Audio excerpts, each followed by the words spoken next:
नमस्कार, मैं हूं आपके साथ सोनिया चौहान। उत्तराखंड की खबरों में आप सभी का स्वागत है। रुक करते हैं खबरों की ओर। मुख्यमंत्री पुष्कर सिंह धामी ने मुख्यमंत्री कैंप कार्यालय स्थित मुख्य सेवक सदन में परिवहन निगम के अंतर्गत चालक एवं परिचालक पद के लिए 106 अभ्यर्थियों को नियुक्ति पत्र प्रदान किए और इन अभ्यर्थियों को मृतक आकर्षित बता दें कि के रूप में परिवहन विभाग ने नियुक्ति पत्र दिए हैं और साथ ही परिवहन विभाग के अंतर्गत चयनित 16 सहायक लेखाकारों को भी मुख्यमंत्री ने नियुक्ति पत्र प्रदान किए।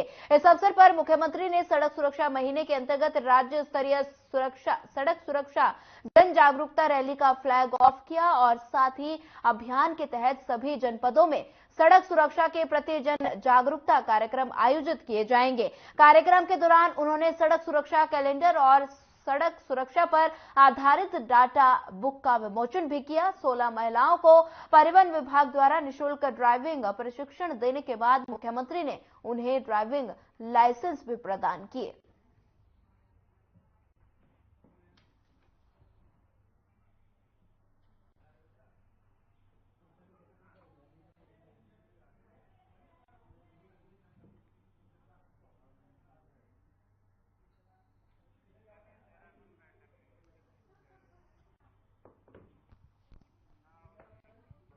पांच फरवरी को विधानसभा का सत्र आहूत होने जा रहा है। बता दें कि सत्र का पहला दिन दिवंगत मंगलूर विधायक सरवत करीम अंसारी के निधन के चलते बता दें कि रखा गया है। साथ ही आगामी 6 फरवरी को यूसीसी के ड्राफ्ट को विधानसभा के पटल पर रखा जाएगा। विधानसभा अध्यक्ष रितु खंडूरी भूषण का कहना है कि उत्तराखंड में समान नागरिक संहिता विधेयक आ रहा है। उनकी राय में ये अच्छा विधेयक है।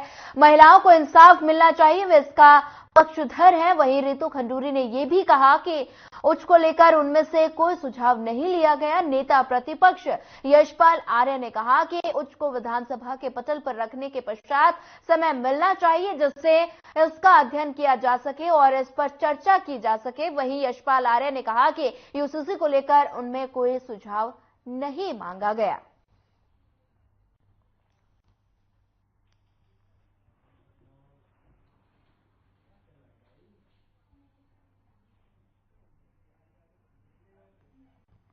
की बैठक हुई है जिसमें यूसीसी को लेकर विशेष सत्र बुलाने के संबंध में सरकार द्वारा संसदीय कार्य मंत्री द्वारा अपना पक्ष रखा गया और हमने कहा कि इसमें विस्तृत चर्चा होनी चाहिए और इसको सदन में पटल में रखे जाने के पश्चात पर्याप्त समय माननीय सदस्यों को मिलना चाहिए जिससे कि वो उसका अध्ययन कर सकें और फिर चर्चा में भाग ले सकें। और कल का दिन हमारे माननीय विधायक और पूर्व विधायक का देहावसान हुआ है।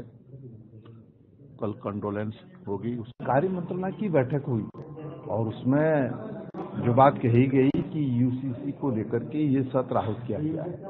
अब यूसीसी का जो ड्राफ्ट है वो 6 तारीख को विधानसभा में ले होगा और उसके बाद 7 और 8 को उस पर चर्चा होगी। सर, ऐसा नहीं लगता कि पहले विपक्ष को वो यूसीसी का ड्राफ्ट देना चाहिए था, उस पर अध्ययन करके? नहीं, देखिए जो परंपराएं होती है जब कोई भी जो यूसीसी का मसौदा है उसको पहले विधानसभा पटल पर ले किया जाएगा और जब विधानसभा पटल पर ले होता है तभी जो है विधायकों को मिल पाता है। ये तो परंपराएं रही है।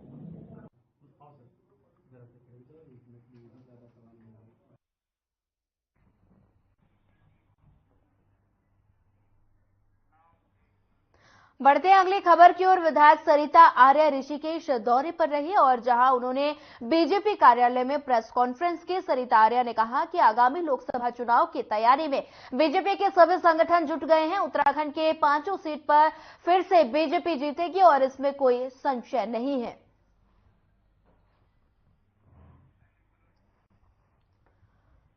बता दें कि विधायक सरिता आर्य ऋषिकेश दौरे पर हैं और सरिता आर्य ने प्रेस कॉन्फ्रेंस की। साथ ही कहा कि चुनाव की तैयारी में बीजेपी जुट गई है। ऋषिकेश की ये तस्वीरें आप तस्वीरों में देख सकते हैं कि सरिता आर्या ऋषिकेश दौरे पर रही और साथ ही कार्यकर्ताओं ने उनको पुष्प गुच्छ देकर उनका स्वागत किया। और साथ ही बता दें कि चुनाव की तैयारी में बीजेपी जुटी है, ये सरिता आर्या ने कहा। आप देख सकते हैं तस्वीरों में ऋषिकेश की ये तस्वीरें हैं जहां पर विधायक सरिता आर्या ऋषिकेश दौरे पर रहे और साथ ही इस दौरान सरिता आर्या ने प्रेस कॉन्फ्रेंस भी की और वहीं पुष्प गुच्छ देकर कार्यकर्ताओं ने इनका स्वागत भी किया। साथ ही चुनाव की तैयारी बीजेपी चुनाव की तैयारियों में जुट गई है, ये सरिता आर्या ने कहा है।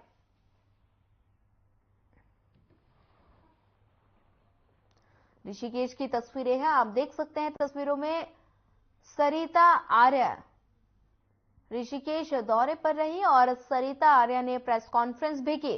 साथ ही इस दौरान उन्होंने कहा कि चुनाव की तैयारी में बीजेपी जुट गई है, ये सरिता आर्या का कहना है। कार्यकर्ताओं ने पुष्प गुच्छ देकर इनका स्वागत भी किया और साथ ही बता दें कि कई अधिकारीगण भी साथ में मौजूद नजर आए।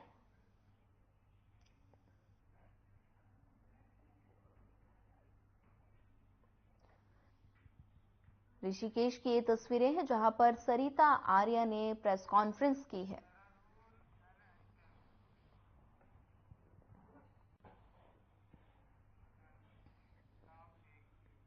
बढ़ते हैं अगली खबर की ओर। विश्व कैंसर दिवस के अवसर पर जिला चिकित्सालय कोरोनेशन में राष्ट्रीय स्वास्थ्य मिशन के कार्यक्रम का आयोजन किया गया। कार्यक्रम में आर्टिफिशियल इंटेलिजेंस युक्त थर्मल इमरजेंसी मशीन से महिलाओं को स्तन कैंसर की स्क्रीनिंग की गई और साथ ही आम लोगों को नुक्कड़ नाटक के माध्यम से कैंसर के प्रति जागरूक किया गया। स्वाति भदौरिया ने बताया कि कैंसर दिवस के उपलक्ष्य में स्वास्थ्य विभाग द्वारा अत्याधुनिक मशीन के जरिए महिलाओं में होने वाले स्तन कैंसर के जांच के लिए इस मशीन का उपयोग पायलट प्रोजेक्ट के रूप में किया गया प्रयास है।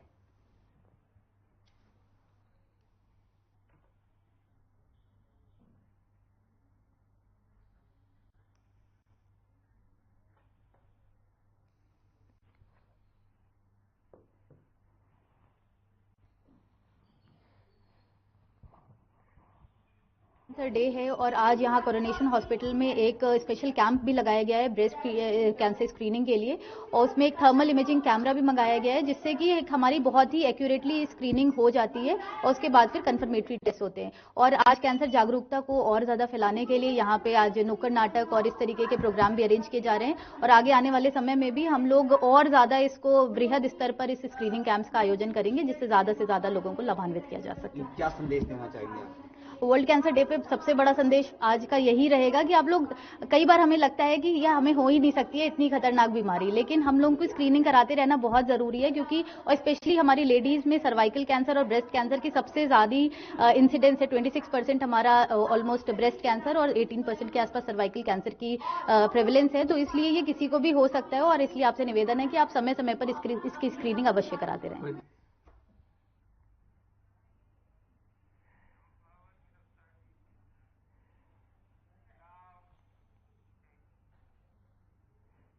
उत्तराखंड सरकार द्वारा वर्ष 2025 तक उत्तराखंड प्रदेश को ड्रग फ्री देवभूमि बनाए जाने के लिए दिए गए निर्देशों के क्रम में क्षेत्राधिकारी चंपावत में मादक पदार्थों की तस्करी की रोकथाम किए जाने के लिए अभियान चलाकर कार्रवाई किए जाने के लिए सभी थाना प्रभारियों को निर्देशित किया गया।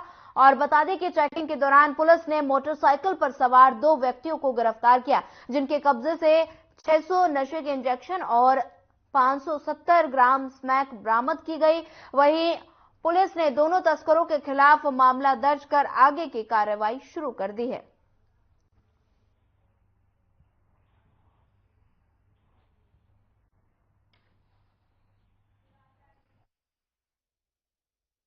जनपद चंपावत पुलिस के जो मादक पदार्थ और नशीली पदार्थों के अगेंस्ट में जो कार्रवाई है ड्रग फ्री देवभूमि उत्तराखंड 2025 मिशन के तहत उसी के क्रम में कल बनबसा थाने की टीम और एसओजी की टीम इनके संयुक्त चेकिंग के दौरान 2 व्यक्ति जिनका नाम है राहुल सुनम और सूर्य विक्रम शाह, दोनों कंचनपुर नेपाल के रहने वाले हैं।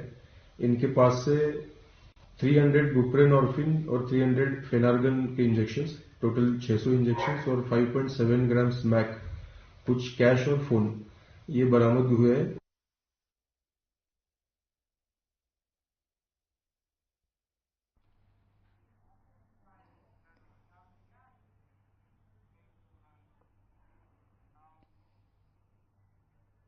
खबर उत्तराखंड के मंगलोर क्षेत्र से है, जहां पुलिस को बड़ी सफलता हाथ लगी है। हथियार से बता दें कि युवक की हत्या कर शव को नाले में फेंकने वाली घटना का एसएसपी हरिद्वार ने खुलासा किया। वहीं पुलिस हत्या करने वाले आरोपी को गिरफ्तार पुलिस ने कर लिया है। वहीं कार्रवाई करते हुए आरोपी को जेल भेज दिया गया है। मंगलोर पुलिस द्वारा ब्लाइंड मर्डर का जल्द खुलासा किए जाने पर एसएसपी हरिद्वार ने टीम की सराहना की है।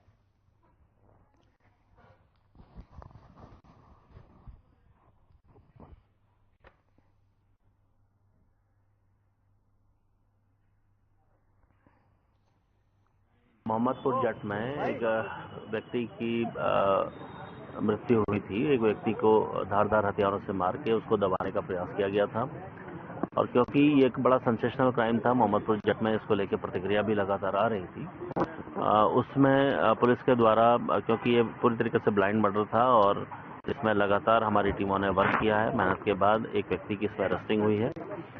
अंकित नाम के इस व्यक्ति को पुलिस ने अरेस्ट किया है और वो उसके द्वारा ये बताया गया है कि इनका आपस में कुछ विवाद चल रहा था और बात गाली गलौज तक की स्थिति में थी, और इस चीज में इस व्यक्ति ने रात के समय मौके का फायदा उठा के इस व्यक्ति को धारदार हथियारों से मार के इसको ठिकाने लगाने के लिए ये जब नहर में जा रहा था, उस बीच ये, क्योंकि काफी रात बीत गई थी, अर्ली मॉर्निंग में सुबह फटने के टाइम में ये उस चीज को नहीं कर पाया, तो वहीं पास में एक नहर में इसने इसे दबाने का प्रयास किया था।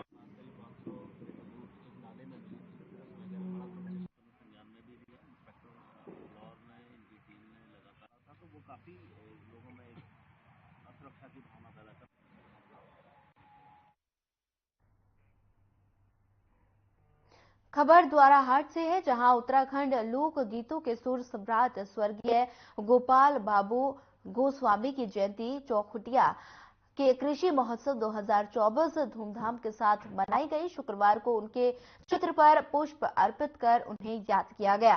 इस मौके पर विभिन्न रंगारंग सांस्कृतिक कार्यक्रम की मनमोहक प्रस्तुति ने समा बांध दिया। गोपाल बाबू गोस्वामी सांस्कृतिक कला समिति की ओर से नंदा देवी मंदिर परिसर में आयोजित कार्यक्रम में वक्ताओं ने कहा कि गोपाल बाबू गोस्वामी के सुरों को जादू हमेशा चलता रहेगा। वहीं महेश ने कुमाऊनी गढ़वाली गीतों की एक से बढ़कर एक प्रस्तुति देकर दर्शक दीर्घा में बैठे लोगों के खूब तालियां बटोरी। वहीं आज कृषि महोत्सव के दूसरे दिन भी काफी भीड़ देखने को मिली। इस मौके पर यहां नवीन बिष्ट, आशीर्वाद गोस्वामी, चंद्रा गोस्वामी, राजेंद्र सिंह तिवारी, चंद्रशेखर, अनीत गोस्वामी, रमेश लाल, नीरज आर्या समेत कई लोग मौजूद रहे।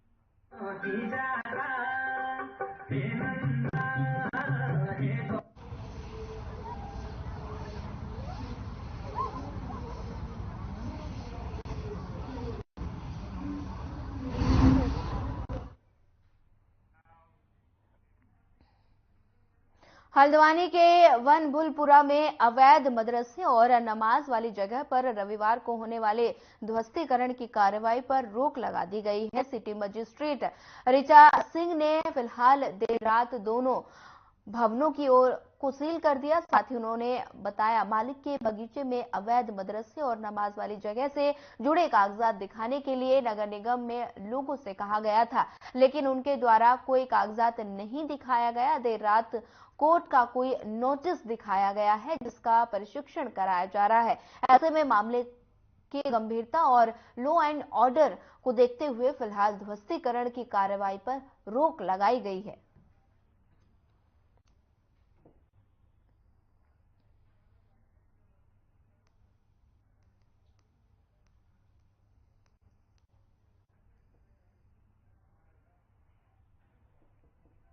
हमने अली के बगीचे में 2 स्थल थे, जिसमें वो कथित एक नमाज का स्थल था और एक मदरसा था। उसमें नोटिस दिया था और उसके उपरांत जब कल बैठक हुई थी तो दिन में इनसे पेपर मांगे गए थे। इनके द्वारा कोई भी प्रपत्र इसमें पेश नहीं किए गए थे। रात 12 बजे इन्होंने कुछ नोटिस दिखाए हैं जो माननीय न्यायालय से संबंधित हैं। इसके कारण इस दोनों भवनों को तत्काल प्रभाव से सील कर दिया गया है अग्रिम आदेशों तक, और इस जो भी इनके द्वारा पेपर दिए गए हैं उसके परीक्षण के उपरांत इसमें जो भी निर्णय होगा उसके उपरांत आगे की कार्रवाई की जाएगी। तो अभी स्थिति क्या है वहाँ पर? मौके पर उसमें भवन को सील कर दिया गया है, फोर्स लगी हुई है और उसको नगर निगम ने अपने कब्जे में ले लिया है।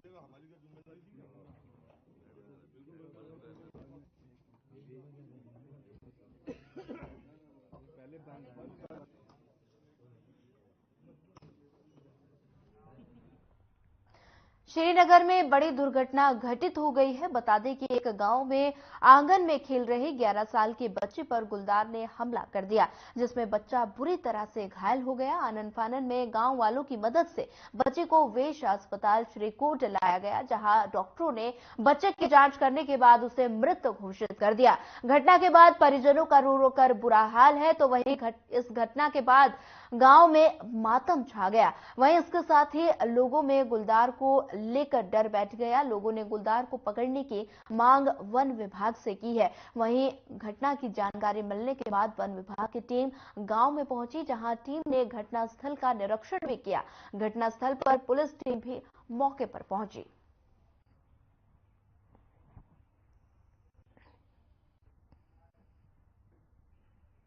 बच्चे की जो बॉडी है उसको पोस्टमार्टम के लिए या मोर्चरी में लाए हैं।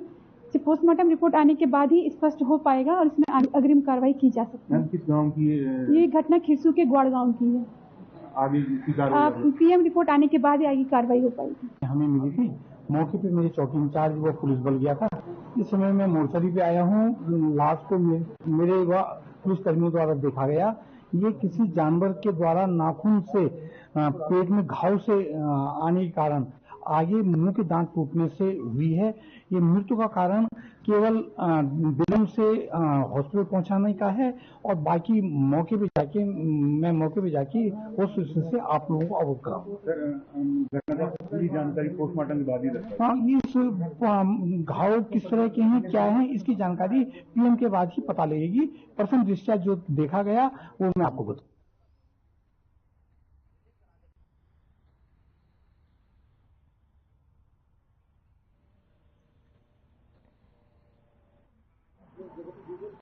बता दें कि पौड़ी की ये तस्वीरें हैं, जहां पर गुलदार के हमले से बच्चे की मौत हो गई है। परिजनों का रो रो कर बुरा हाल है।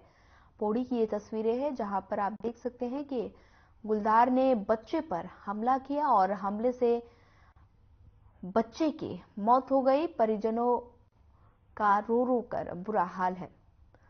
बता दें कि पौड़ी में लगातार गुलदार का आतंक बढ़ता जा रहा है और गुलदार आए दिन यहां के लोगों को शिकार बना रहा है। वहीं बता दें कि गुलदार ने आंगन में खेल रहे 11 साल के बच्चे पर हमला किया।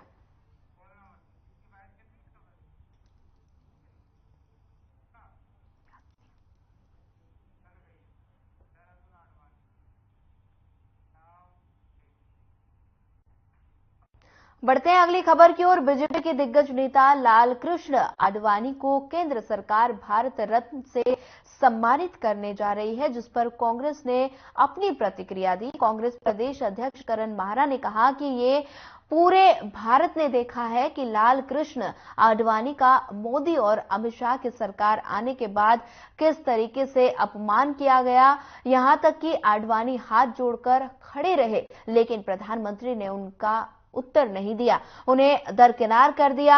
माहरा ने कहा कि लाल कृष्ण आडवाणी को सम्मानित किया जा रहा है, इससे हमें खुशी है, पर बीजेपी अब चर्चा का विषय बनने से बचने के लिए ये सब काम कर रही है।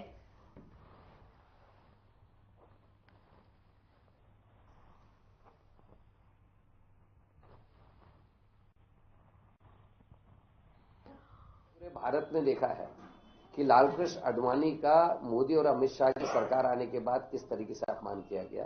जगह जगह अपमान हुआ, यहां तक कि वो हाथ जोड़ के खड़े रहे और प्रधानमंत्री ने उनके हाथ जोड़ने का उत्तर नहीं दिया।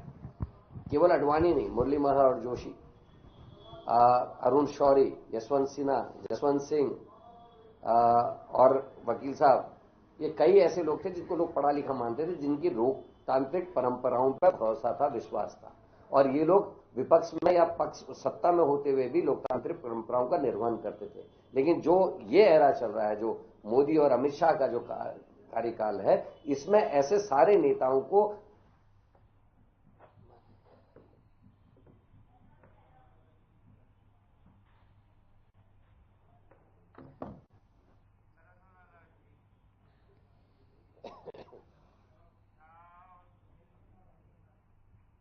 बढ़ते हैं अगली खबर की ओर। 5 फरवरी से विधानसभा का सत्र शुरू हो रहा है, जो 8 फरवरी तक चलेगा। वहीं विधानसभा सत्र को लेकर देहरादून पुलिस प्रशासन ने कमर कस ली है। आपको बता दें कि देहरादून के एसएसपी अजय सिंह ने तमाम क्षेत्राधिकारियों के साथ बैठक करके उनको सुरक्षा के पुख्ता इंतजाम करने के निर्देश दिए हैं। वहीं पुलिस फोर्स को ब्रीफ भी किया।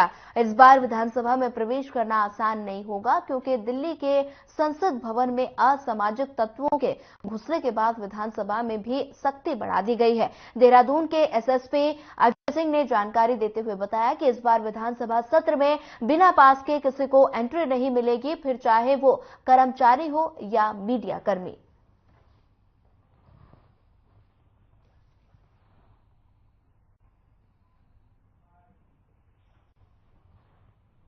ये 5 तारीख से विधानसभा का स्पेशल सेशन आहूत किया गया, जो 3 दिन के लिए संभावित है। इसको देखते हुए चूंकि इसमें यूसीसी बिल को लेकर एक चर्चा होने की बात आ रही है, इसमें विधेयक भी पास होने की बात है। इसको देखते हुए सुरक्षा व्यवस्था को लेकर चूंकि बहुत ही महत्वपूर्ण जो है विधेयक पास होना है और उसमें चर्चा भी होनी है, तो इसकी सुरक्षा को देखते हुए आउटर इनर कॉर्डन जो हमारा रहता है उसको और सुदृढ़ किया गया है। बाहर से भी इसमें राजनीतिक अधिकारियों के करीब 12 अधिकारियों को इसमें लगाया गया है। साथ ही साथ इस दौरान जब भी सत्र होता है तो कहीं ना कहीं धरना प्रदर्शन जुलूस के माध्यम से भी लोग पहुंचते हैं, उसको देखते हुए चारों तरफ बैरियर्स लगाकर उस पर ड्यूटियां लगाई गई हैं। साथ ही लोकल इंटेलिजेंस यूनिट को भी अलर्ट किया गया है।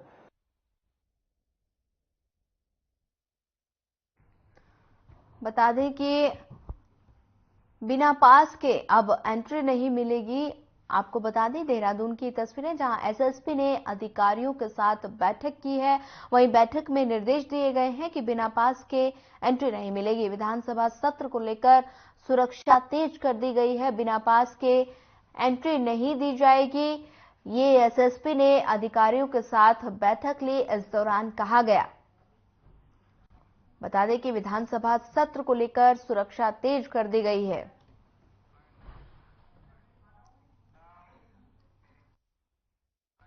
फिलहाल इस बुलेटिन में इतना ही। ज्यादा खबरों के लिए बने रहिए हमारे साथ। नमस्कार।